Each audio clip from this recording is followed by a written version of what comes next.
Oh, that's hot. That's hot.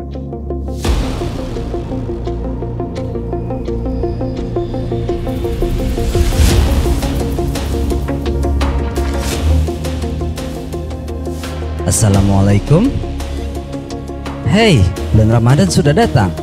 Mari menyambut dengan penuh sukacita.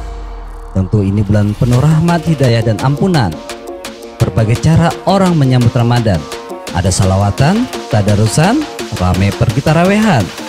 Ada yang menyambut dengan bikin kue lebaran. Belum ya. Ya buat dagangan lah. Pokoknya serunya segudang. Bahkan di beberapa daerah muncul binatang mengumandang saat berbuka yang hanya ada di bulan Ramadan. Bagaimana tidak berkah? Pintu ampunan sedang open house. Berasa cuci gudang, asli cuci gudang, gudang dosa. Udah gitu banyak bonus pahala berlimpah. Berlaku pada semua amalan fardu dan sunat. Seperti baca Al-Quran yang sudah tinggi pahalanya di hari biasa, di bulan ini dilipat gandakan lagi pahalanya secara luar biasa. Berganda dalam eksponensial, pahala dalam angka. Wow, silahkan party pahala sepuasnya dah. Nah, kalau anak-anak, bagaimana cara menyambut bulan Ramadan sebagai bentuk kecintaan pada bulan Ramadan ini? Kalau orang tua dahulu mengajarkan bulan Ramadan untuk anak-anak, ya main petasan. Ayo, meriam bambu, keluarkan. Ya sekalian mengajarkan keberanian, semangat untuk berperang dan berjihad. Loh kok bisa? Iya, anak adalah dunia bermain.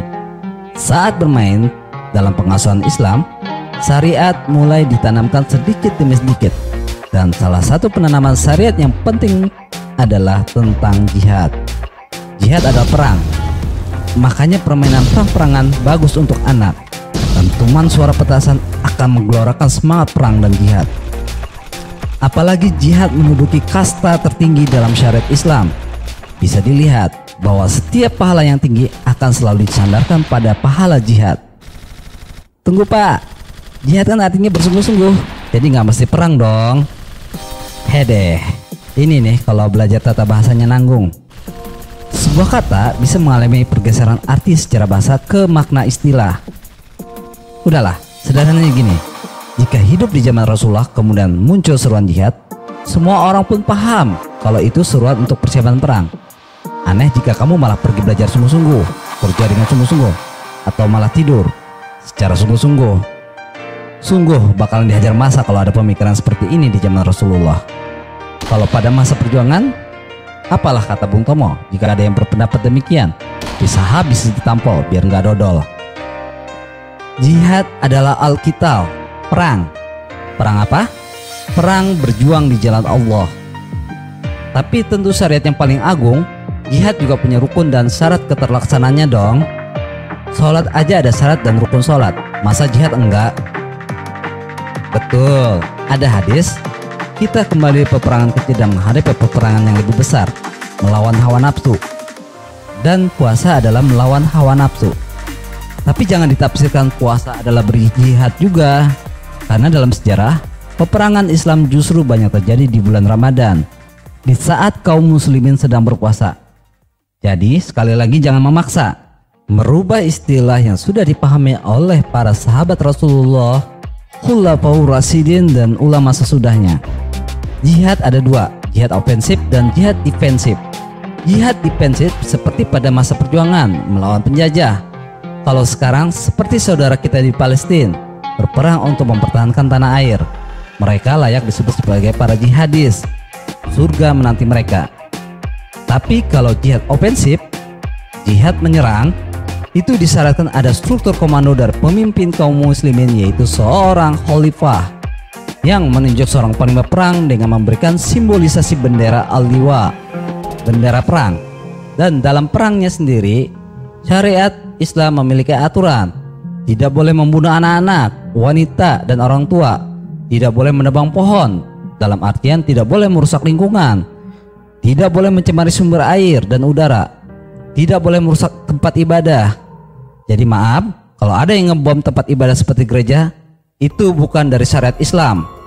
Sudah tidak terpenuhi syarat berjihad, bahkan melanggar aturan perang dalam syariat Islam. Dengan ketiadaan kepemimpinan umat Islam di dunia saat ini, jelas jihad ofensif tidak ada lagi. Jangan memaksa, apalagi mengada-ngada. Yang ada umat yang kena getahnya, sibuk mengklarifikasi bahwa itu bukan dari Islam. Membom tempat ibadah atas nama jihad, ibarat orang mau naik haji tapi nggak bisa. Akhirnya bikin macet dengan tawaf di bundaran HI dan bikin rusuh karena jumrah di Taman Safari. Masuk TikTok biar eksis lalu kecebur kali. Maaf, udah dicuci otaknya berapa kali? Kok nggak ngerti-ngerti? Hei, semangat jihad itu penting. Bahkan orang yang tidak pernah terbersit hatinya untuk berjihad tidak akan merasakan indahnya surga. Nah loh. Tapi pahami secara sempurna dengan rukun dan syaratnya. Tidak asal membabi buta. Nanti bisa-bisa dimanfaati oleh pihak-pihak yang ada. Sudahlah. Jadi penanaman semangat jihad sebagai bagian dari syariat Islam sama pentingnya dengan penanaman akidah kepada anak. Semangatnya akan memicu keberanian. Bisa dengan cara mengajarkan memanah, bela diri, dan main petasan. Tapi kan petasan itu dilarang.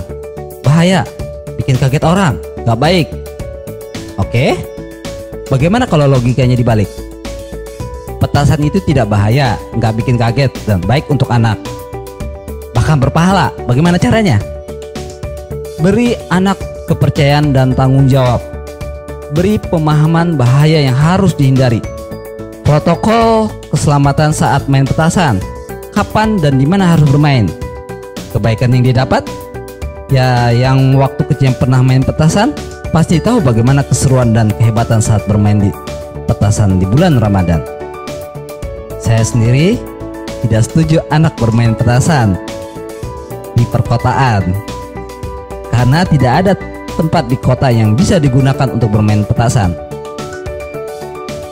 Tapi buat kami yang masih hidup di belantara Kalimantan, bermain petasan adalah jalan ninja kami di setiap kesempatan. Sama halnya saya juga tidak setuju ada jihad di negara yang aman dan damai dan tidak ada peperangan seperti Indonesia. Kalau mau jihad, tunggu kalau masyarakat yang minta negara ini menjadi negara Islam. Kalau sekarang, mohon diikhlaskan. Jihad tidak cukup syarat untuk dilaksanakan. Kalau tidak ikhlas, maka dakwahkanlah Islam agar masyarakat mau menerima syariat Islam untuk dijalankan. Syariat yang bukan untuk melawan umat selain Islam, apalagi memaksa memeluk agama Islam. Tapi syariat yang memberi kesejahteraan, ketentraman, dan kemuliaan bagi semua umat dan sekalian alam.